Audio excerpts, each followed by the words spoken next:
আগষ্ট তাৰিখে আমি কি দিৱস পালন কৰিম? স্বাধীনতা দিৱস। স্বাধীনতা দিৱস কোন তাৰিখে পালন কৰিম? 15 আগষ্ট তাৰিখে। 15 আগষ্ট তাৰিখে আমি স্বাধীনতা দিৱসত কি পতাকা উত্তোলন কৰিম?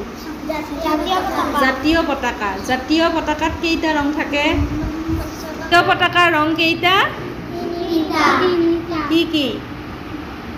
ওপৰত কি থাকে? গেৰুৱা, মাজত বগা আৰু শুকুলাও কয় বগাও, আৰু তলত কি ৰং থাকে? সেউজীয়া।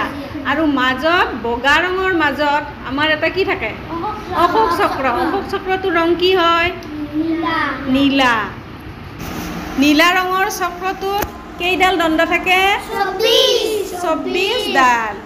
আমাৰ জাতীয় পতাকা। 3 বৰণীয়া জাতীয় পতাকা নীল আকাশত নাচে, ওপৰে গেৰুৱা, মাজত শুকুলা, তলত শ্যামল আছে, বগাৰ মাজত অশোক চক্ৰ চিত্ৰ জিলিকি ৰয়, আমাৰ জাতীয় পতাকাখনিৰ কদাপি নহয় ক্ষয়।